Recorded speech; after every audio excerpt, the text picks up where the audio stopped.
नमस्कार, आप live cities देख रहे हैं। मैं हूँ आपके साथ काव्या। नवरात्र का पावन अवसर चल रहा है, महीना चल रहा है, दिन चल रहा है। लाइव सिटीज आपको रोज एक अगले दिन के वीडियो के बारे में, माँ की स्तुति के बारे में, भोग के बारे में जानकारी देता है। और इस वीडियो में हम 7वें दिन की बात करेंगे, यानी कि माँ कालरात्रि की बात करेंगे।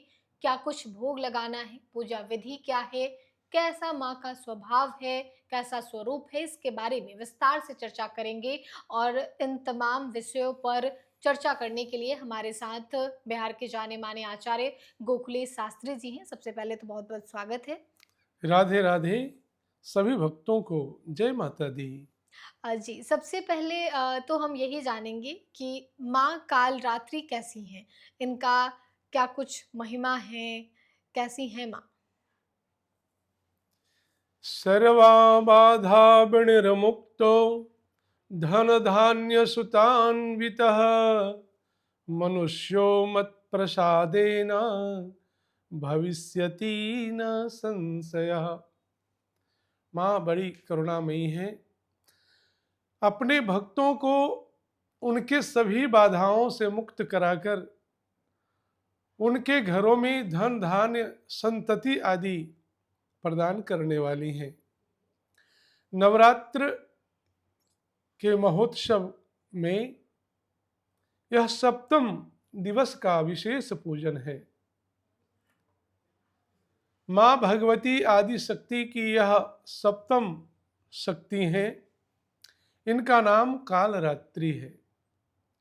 कालरात्रि अर्थात सबको मारने वाली जो काल है जी, उसके नाश करने वाली यह कालरात्रि माँ कालरात्रि है। माँ। उनका नाम कालरात्रि है। इनके शरीर का रंग घने अंधकार के समान काला है। सिर के बाल बिखरे पड़े हैं। गले में बिजली की तरह चमकने वाली माला है। इनके 3 नेत्र हैं जी, और तीनों नेत्र में ब्रह्मांड के समान यह जो नेत्र है इनका आकार ब्रह्मांड के समान गोल है।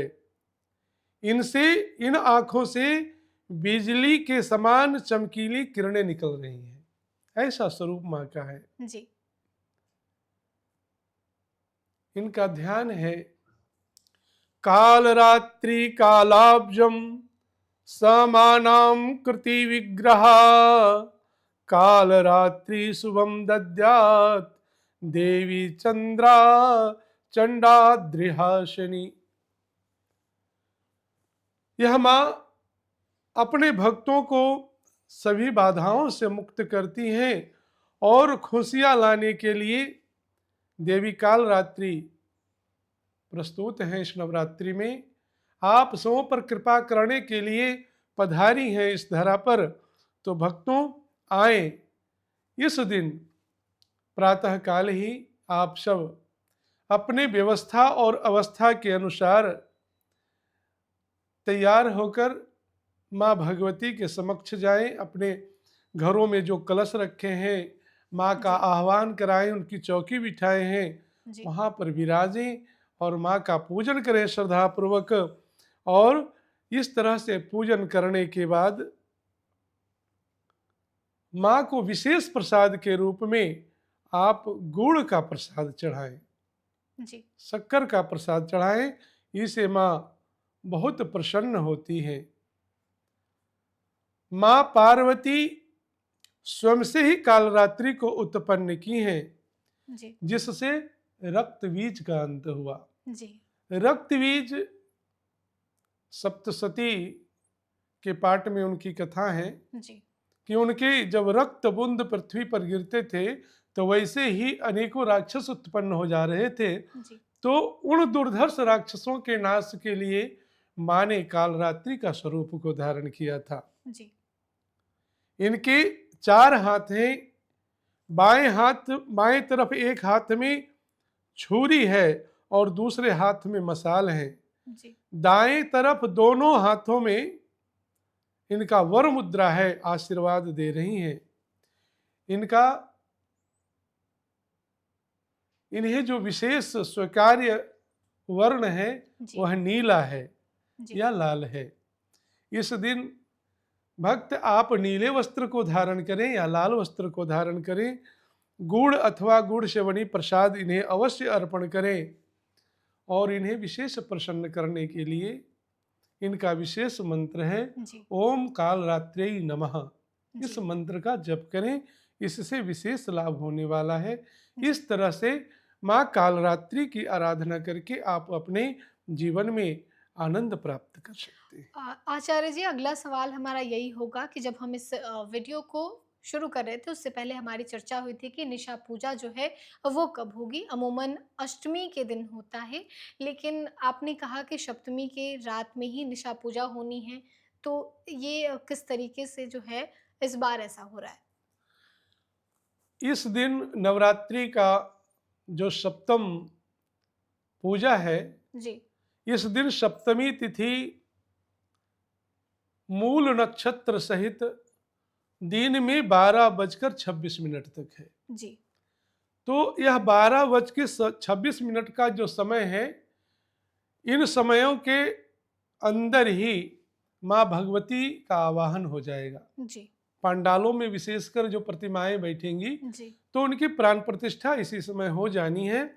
इसके पश्चात अष्टमी तिथि आरंभ हो जाने के कारण जी आज के ही रात्रि में यानी 29 सितंबर 2025 के रात्रि में ही मध्य रात्रि में जी माँ का महानिशा पूजन का विधान मिल रहा है। जी इसी दिन निशा पूजा हो जाएगा। निशा पूजा में अगर कुछ विशेष करनी हो, क्योंकि निशा पूजा पूजा पंडालों में भी होता है, लोग अपने घर पे भी कर सकते हैं? अपने घरों पर भी करते हैं और करना चाहिए। जी निशा पूजा के अनेक विधान हैं। निशा पूजा विशेष पूजन के उपरांत बलि देने का विधान है। जी जी तो कुछ लोग तो कुष्मांड का बलि देते हैं, जी कुछ ईख का बलि देते हैं, जी कुछ लोग मधुर वस्तुओं का बलि देते हैं। जी तो जिनका जैसी व्यवस्था हो और जैसा करते आ रहे हों, जी अपने व्यवस्था के अनुसार माँ को इस दिन निशा पूजा विशेष रूप से करें। जी इससे परम सिद्धियों की प्राप्ति होती है। परम सिद्धियों की प्राप्ति होती है। तो सप्तमी की रात में आप मध्य रात्रि में निशा पूजा कर सकते हैं, अपने घरों में भी निशा पूजा करके आप माँ की जो कामना है अपनी वो पूरा करवा सकते हैं, या फिर उनकी कृपा खुद के ऊपर कर सकते हैं। तो इस वीडियो में इतना ही, हमने आपको पूरी जानकारी दी है काल रात्रि माँ की पूजा कैसे करनी है, इसके अलावा निशा पूजा में क्या कुछ करना है। तो फिलहाल के लिए इतना ही। साथ ही चैनल को सब्सक्राइब करें, फेसबुक पेज को लाइक करें। वीडियो देखने के लिए आपका धन्यवाद। राधे राधे, जय माता दी।